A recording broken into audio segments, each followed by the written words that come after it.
নমস্কার, আমি সোমা। আমার নতুন আরও একটি ব্লগে আপনাদের সবাইকে স্বাগতম।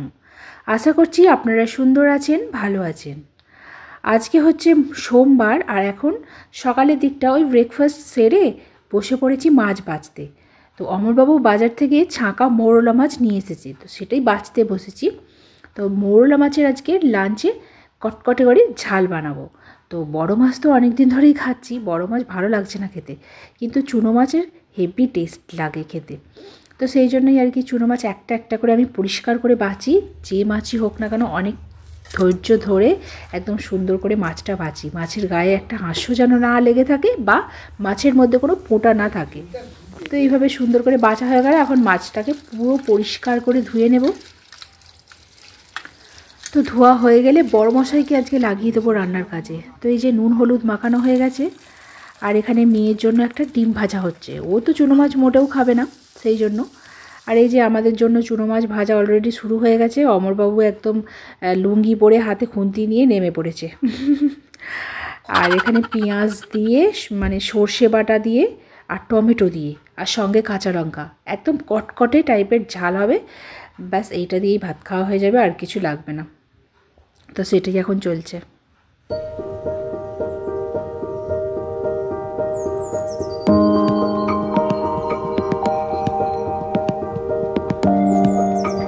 আর ওইদিকে রান্না করতে করতে বরমশার আবার ফল খাওয়া হয়ে গেল। ফল খেয়ে নিজে খেয়ে আবার আমাকে কেটেও দিয়েছে, আমি তো সেটা খেতে বসেছি। আর এদিকে মাছের ঝাল মোটামুটি কমপ্লিট।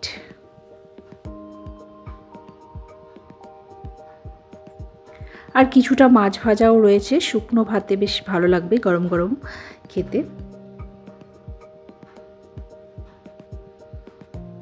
তো এই যে এখানে ভাত হয়ে গেছে,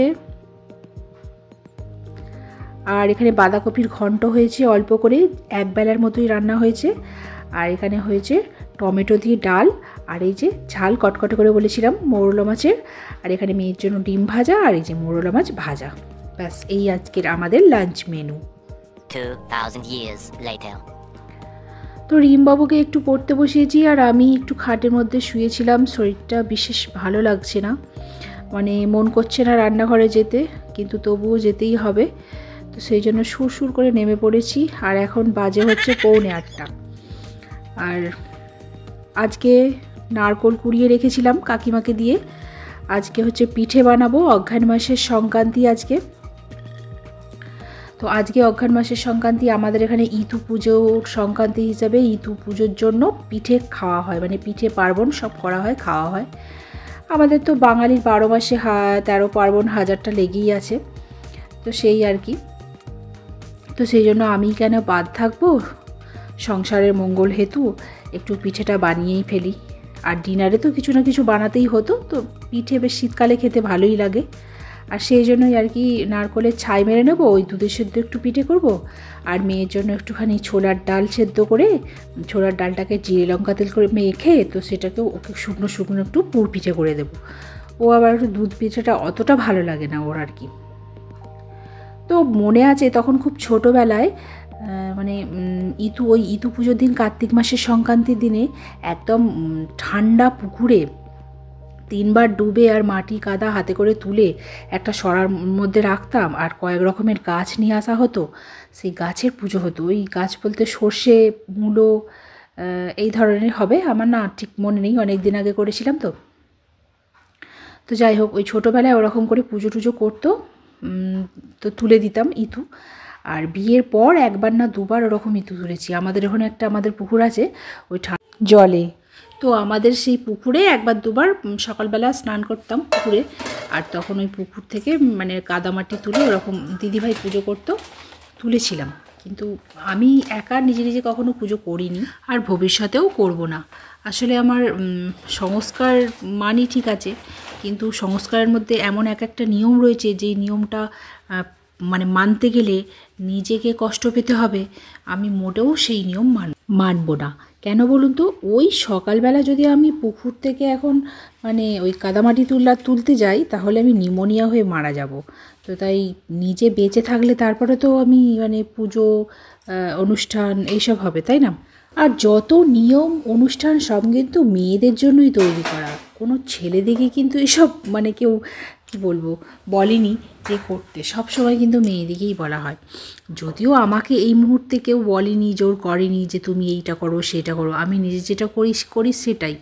তবুও কেন বললাম বলো তো, আপনাদের মধ্যে কেউ কেউ আছেন এমন সংস্কার আপনারা মানেন যে নিজেদের বড় ক্ষতি করে ফেলেন। নিজেদের শরীরের প্রবলেম হচ্ছে জেনেও আপনারা অনেক সংস্কার মানেন।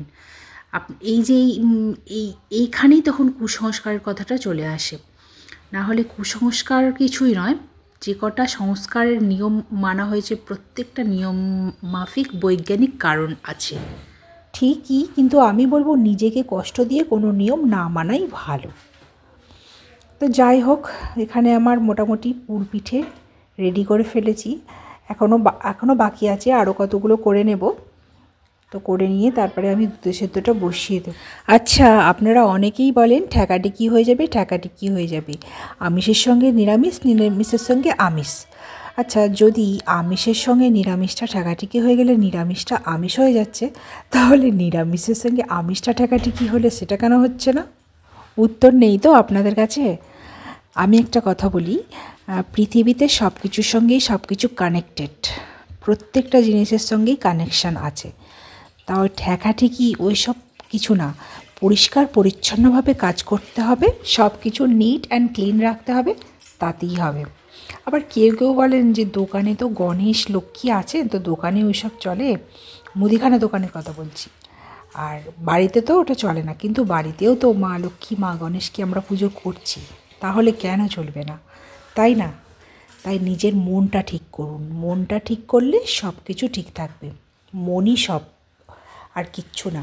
মনের মধ্যেই ভগবান আছেন, মনের মধ্যেই শয়তান আছেন। যেটাকে আপনি জাগ্রত করবেন সেটাই আপনাকে নিয়ন্ত্রিত করবে। তো যাই হোক, এখানে আমার দুধের সেদ্ধ পিঠে প্রায় কমপ্লিট হয়ে গেছে। এতে এখন আমি অনেকটা পরিমাণে চিনি দেব, আর একটু দেব খেজুরের গুড়, নলেন গুড়, যেটা পুরোটা নলেন গুড় দিয়ে করলে না জিনিসটা কেটে যাবে, তো সেই জন্যই আর কি চিনিটা দেয়া। আর আমি কিন্তু একটু অল্প করেই চিনিটা দিলাম, আরও একটু চিনি হয়তো লাগতো, কিন্তু আমার আবার খুব মিষ্টিটা একদম পছন্দ নয়, অল্প মানে একটু হালকা হালকা মিষ্টিটাই ভালো লাগে, তো সেই জন্য কম মিষ্টি দিলাম। আপনারা চাইলে একটু বেশি মিষ্টি দিতে পারেন। আর এখানে গুড় দিয়ে দিচ্ছি, ওই 2-3 চামচ মতো দিয়ে দিচ্ছি, টেবিল চামচ মতো। এই দুধের সিদ্ধ পিঠে আবার গরম গরম খেতে একদম ভালো লাগবে না, ওটা বেশ বাসি পিঠেটা বেশি ভালো লাগে খেতে, বেশ মাখা মাখা টাইপের গ্রেভিটা হয়ে যাবে, দুধের গ্রেভিটা টাইট টাইট হয়ে যাবে, ওটা বেশি খেতে ভালো লাগবে।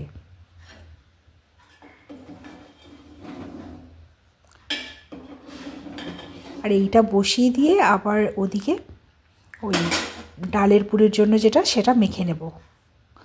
তো হয়ে গেছে মাখা, আর গড়াও হয়ে গেছে, কিছুটা ডাল বেঁচেও গেছে আমার, ওই ছোলার ডাল।